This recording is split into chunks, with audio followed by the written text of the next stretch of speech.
Four Corner Softball Podcast is back. I've just gotten back a few days ago from a week on the road, chasing down the high school regional tournaments, the JUCO tournament that was in Alabaster.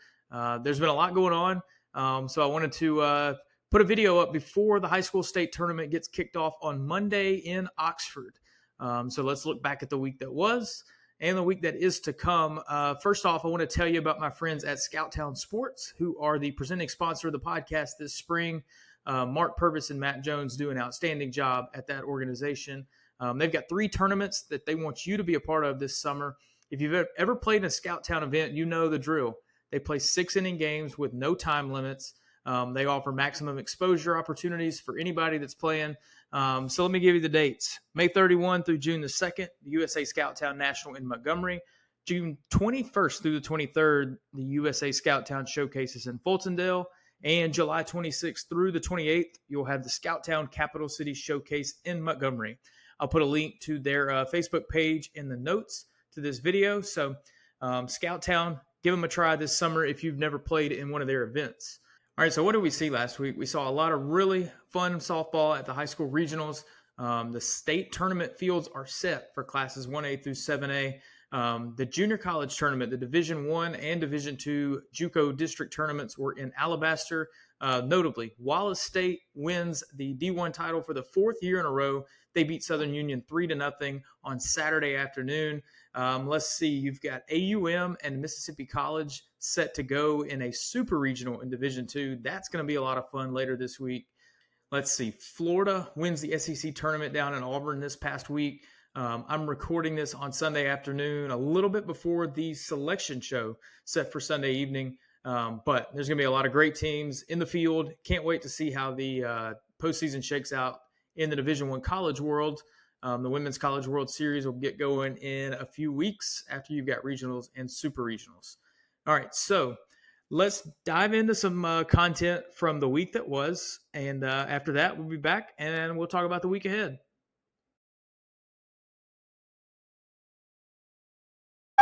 You like that, baby? You like that, baby? Happy Gilmore. Hey, right over here.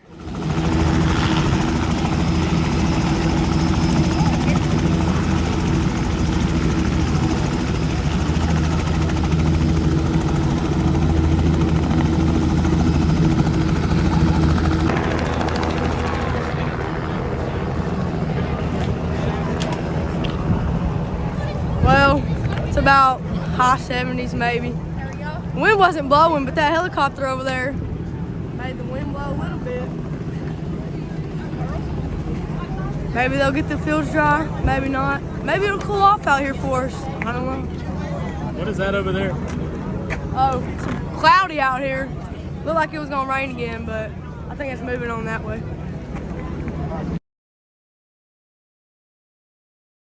Next week, and what's the weather gonna be like? We're going to Oxford, Alabama, and it's gonna be very toasty outside. Yeah! Guys. Already got one. Rolled up in my left hand. You're my mind.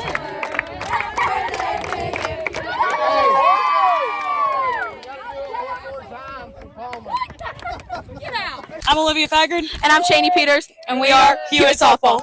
We're going to interview. Yeah, we're Zayla, come here. Actually, yeah. Winning pitcher. So we're qualifier 1 after your performance today. What was going through your mind on the mound? My defense got me, really. That's literally all I said. My defense got me. Thanks. And throw strikes after the leadoff. Hey, So your first at bat, you come up and you hit it 3-4 hole, it was beautiful. What were you thinking? Touch the ball. That's good advice. Yeah. Let's go now to Brandon Herring, our strength coach. Yeah, with Score Baby. We have Score Baby. Coach Herring. Where's Score Baby? Macy. Oh, okay, well, can you give us a rundown on what Score Baby is? Score Baby is good luck for us to score runs. Okay, well, keep them from scoring runs. Why do you keep showing us his hand? Because he's thumbs up. So every time you score, we give a thumbs up.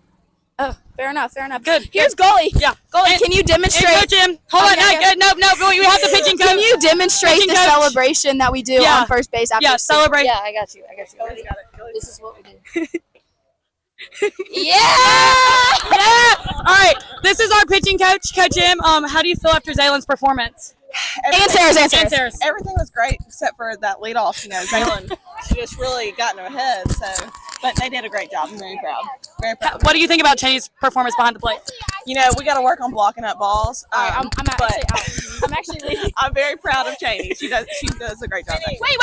Last but not least, certainly not least, the birthday girl. Come on. Yeah, where is she? Where is she? She's over here. Coach Taylor! Yes. How do you feel about getting 2 wins in qualifier 1 on your 21st birthday? That's right, 21. That's a big we one. won't tell them the anniversary of the 21st birthday. But I feel pretty darn good about it. Let me tell you a secret. I'm going to tell you something. Every year that I've been a coach and we've played on my birthday, we've lost. I didn't tell anybody that before today. So we just turned the tide, and I appreciate it. We just broke the narrative curse. changes. Hey, best birthday present ever. We broke the curse. Thank y'all. We For the broke best curse. birthday Look at present us ever. go. Yes. That's it. That's it. We'll see y'all in Oxford. Bye!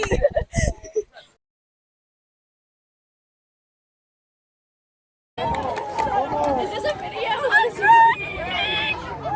Tell us what. I'm Britton Godfrey with Hartsville Softball. Hey, Dr. Cooper, we're on a podcast. Yeah. How do you feel about this game? I'm so very excited. One of the best high school games I think I've ever seen. Are you coming to state? Absolutely. Won't miss it for the world. There we go. Heard it from Dr. Cooper yourself. We're with Brooklyn Styles, our starting left field. Right field. You didn't ask I'm blanking. Do you have a question for yourself? No. How'd you do that game? I went 2 for 3 with 2 singles. Pretty good. Okay, who do we? Hey, Kinley. State Bell. We're going to state. Hey, this is Batman. Any words? I saved the city. She saved the city. You heard it. Hey, Kinley. Kinley. Yes. Hey, Blaine was struggling a little bit. This girl came in. What? How are you feeling? Amazing. Let's go. I would like to say she pitched for 3 hours, pretty much. We started at 1:30. The current time is 4:56. So she pitched for about 3 hours, shut them down, and then Blaine had to open it and close it. So shut them down. Now let's go talk to Blaine, our other pitcher. Hey.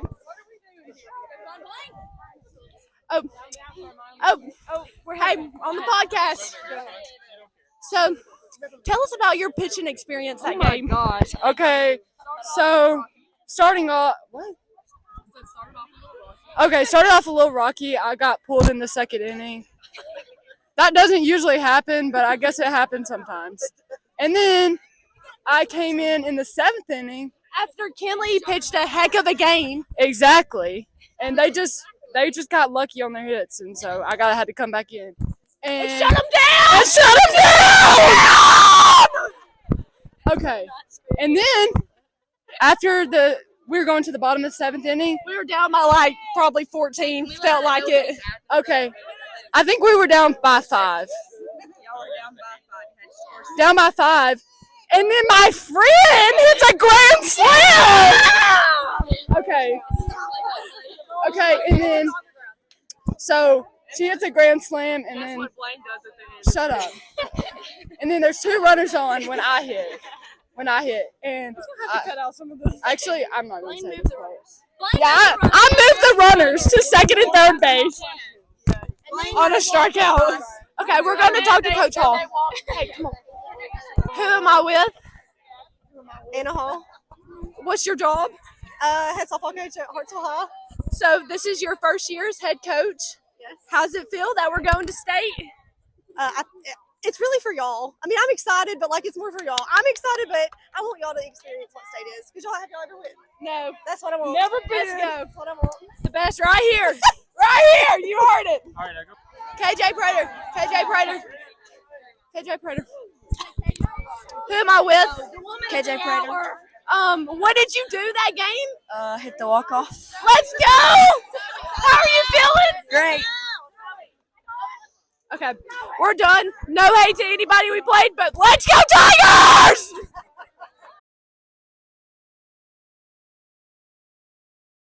We're here with the Four Corners podcast, and I have an exclusive interview. I have Morgan Stiles here from Athens. They're going to state. How do you feel? So excited and so proud of everyone on the team. How did you get here today? Just everyone on the team being gritty and working hard, and everybody supporting us through the whole day. Wow. Anything else to add? So proud of my team, and I love all of them. Go Athens. We're here with Carly Ennis. Carly, how do you feel right now? I'm lost for words, honestly. I'm just so grateful for this team and what we've done this season, and I'm just excited for more. I'm excited. What is your favorite thing about going to the state tournament? Just the atmosphere of it all. It's beautiful. Is there anything else you want to say? Go Eats! The high school state tournament is set to begin Monday morning in Oxford at Choccolocco Park. I say supposed to. The weather is likely going to be a factor this week. And I put out a post on Twitter earlier Sunday. This is a tough situation because you've got a situation where weather is going to be a factor. The fields in Oxford are natural surface. So there's going to be some rain delays. There's going to be some unpleasant field conditions. Alabama High School Athletic Association is in a tough spot with a lot of this. They can't really proactively reschedule things right off the bat. Like, that's just not feasible when you've got an unsettled weather pattern. But at the same time, I really do hope we don't get in a situation where we're asking players to play games on fields that are not really suitable for high quality softball in terms of the play, or, that are a little dangerous and sketchy. I do always hope that we remember that this is supposed to be the pinnacle of the sport, at least in terms of the high school game. Like, this is the week that you work for the entire season. So it's a disservice to the athletes and the teams and the players if you go into this sort of thing with a mentality of, we just got to get it done. We got to get all the games in. Like, that diminishes the value of these games. So it's going to be an interesting week, to say the least. I don't envy the situation of any decision makers, but I will be in Oxford the whole week to be in the middle of all of it, and we'll see how it goes. Hopefully, fingers crossed, the weather won't be too big of a factor, but it is Alabama. It is the middle of May. Weather's going to be a factor. So with that being said, let's talk about some of these state tournament brackets. I won't bore you with what I think is going to happen in every single game, but let's hit some of the highlights from each class. Let's start in the order that they're going to be played. The tournament is rolling Monday through Friday. Each classification gets 2 days. They play all of their games at the pod at Choccolocco Park, and then the championship games are at the Signature Field, which that stadium is one of the nicest things going. So it's a great facility to host championship games. But let's start with Class 7A on Monday morning. I'm just going to give you the list of teams that you've got playing. You've got Enterprise, Spain Park, Hoover, Daphne, Hewitt-Trussville, Dothan, Central Phoenix City, and Thompson. Just a few things to note. Hewitt-Trussville is your defending Class 7A champion. Central is on one of the longest winning streaks in state history entering the state tournament. So we'll see if the Red Devils can do any damage here. Thompson is always really good. Hoover's had a great season. And Daphne, led by Vic Moten. If you saw, Vic Moten struck out 20 Auburn hitters in a regional game last week. You have 21 outs in a 7-inning game, and Vic struck out 20. So the Alabama commit has been pitching really, really well all season. We'll see how far she can carry Daphne in this state tournament. Dothan and Enterprise as well advance out of that Central Regional, so it's going to be a lot of fun to see how this thing shakes out. There's a lot of really good teams and a lot of possibilities when you look at the bracket. All right, in Class 4A, which is also getting started on Monday morning, the obvious one is Orange Beach. This Orange Beach program has just been so good the last few years, have been nearly unbeatable. They've only lost one time all season. They've got the Pop in the lineup. They've got KG Favors and a few others in the circle that just are really, really good, and they're hard to beat. However, Orange Beach starts this tournament with Curry. Curry is in their own right, one of the greatest programs in the state going right now. So that is an extremely tough first round draw. One of those teams is going to be in the losers bracket right off the bat. And you even look at some teams that we've heard of throughout the year, whether it's Brooks, who beat Curry in the qualifier one game in the North Regional last week. You've got Houston Academy, led by Brea Hodges. That team has been so good the last couple of years. They will be a factor. And Brooks and Houston Academy also play each other in the first round. So 4A is going to be kind of wild. You're going to have to look out for this one. You've also got teams like Madison County, who's had a really strong season. They played Northside in the first round. And then Prattville Christian Academy, one of those teams that if you hadn't been paying attention, you may not have heard a lot about this year, but they have been really strong. And then Cherokee County is also in the tournament as well. So 4A going to be super competitive. And yeah, we'll see how it shakes out. If anybody could topple Orange Beach, they're really going to have to earn it. But if that were to happen, watch out because that tournament could get crazy. All right, on Tuesday, we will get going with Class 6A. I just got to tell you up front, Hartselle and Athens both made it out of Class 6A in the North Regional. But in the qualifier one game, Hartselle came back to score 6 runs in the bottom of the 7th to win that game 17-16 over Athens. One of the craziest games I've seen, to be quite honest. It was just a wild one. And then Athens had the wherewithal to come back a couple hours later and beat Hazel Green to advance to state as well. This Athens team, state champions just a couple of years ago, but this program is one that not many people thought were going to make it back to state, but led by Morgan Stiles and they've still got a really good lineup. So this Athens team is not going to go down quietly. They swing it really, really well, and they're going to be a tough team. Another team you need to look out for is Baldwin County. Not many, including myself, expected Baldwin County to come out of the 6A South Regional. Just honestly due to Wetumpka being there, Spanish Fort being there, Saraland being there. But Madeline Bird, FAU commit and pitcher for Baldwin County, was phenomenal at regionals. She won 3 games for her team and just barely gave up anything. So kudos to her for getting Baldwin County to the state tournament. Her and her team will take on Athens in the first round. But like I said, Oxford's also there. Hartselle's there. Hillcrest Tuscaloosa's there. Reigning state champ Wetumpka is there. They got there on a Maya Holt walk-off home run to beat Saraland in regionals. An incredible finish there. So Wetumpka's back. And then Helena has been outstanding this year. They're there. And Gardendale is in 6A as well. So let's say, 6A is wide open. It's going to be a lot of fun to watch. So also starting Tuesday, Class 1A. Honestly, I think you've got 3 teams that are the heavy favorites here. Brantley won it all last year. They're back. Leroy, the runner-up last year, they're back. And Skyline, I think that's a 3-headed monster that one of those is likely going to win 1A. But those are 3 really good teams that, in my opinion, are all pretty evenly matched. So that's going to be really cool to see how that one goes. And then on Wednesday, let's start with Class 5A. I'll just run down the line for you. Rehoboth, Hayden, Moody, Marbury makes the state tournament. Really, really happy for Jason Easterling and that bunch. Jasper, who's been really, really good this year. Missy Odom's hardly given up anything in the circle, it seems like. Gulf Shores is back into the state tournament for the first time in many years. So we'll see what they can do there. Beauregard is there, and Alexandria won the qualifier 2 game at the East Regional in Albertville. So Alexandria is there. They're a factor as well. So 5A is going to be it's kind of wide open as well.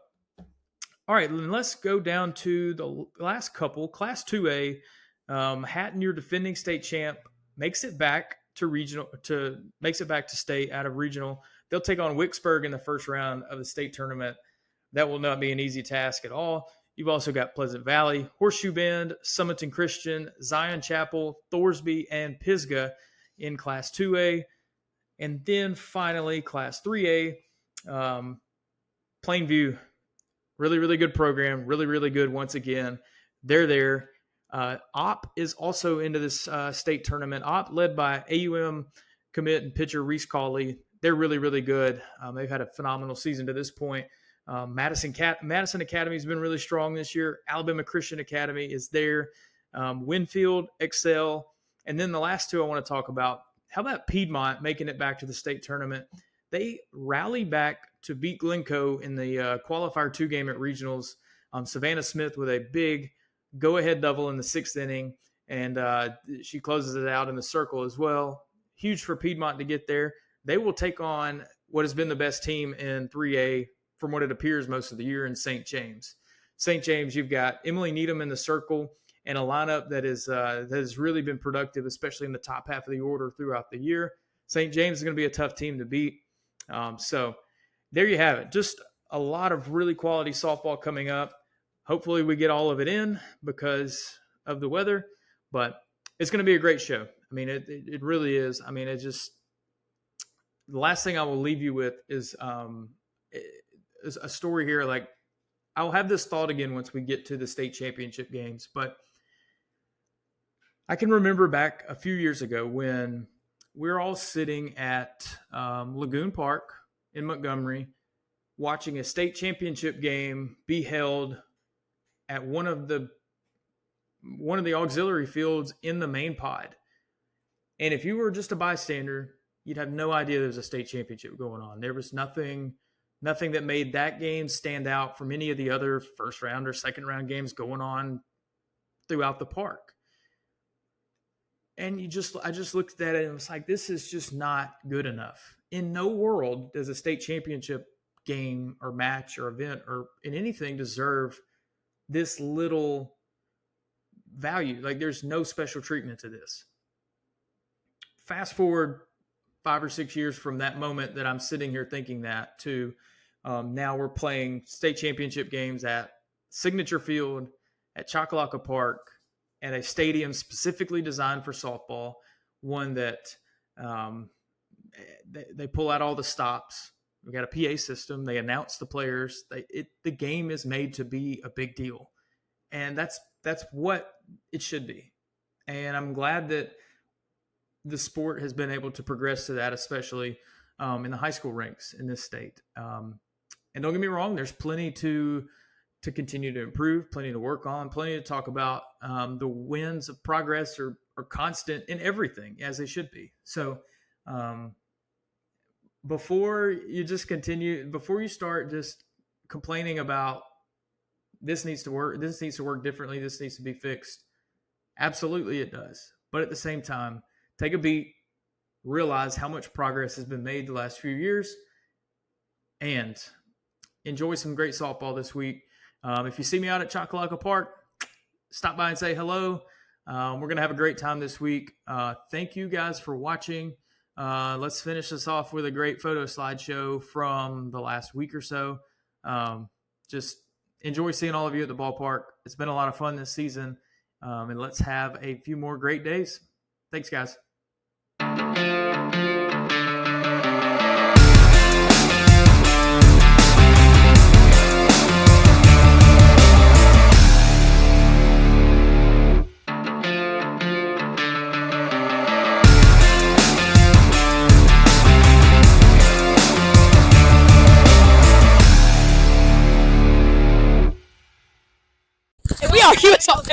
We argue at softball. Okay, so I'm Olivia Faggard. Okay, tell us what. Do I need to redo my intro? Oh, do I need to jump through it again? Please do. Okay, I'm here with the Four Corners. Wait, what am I saying? So, like and subscribe to the Four Corners podcast.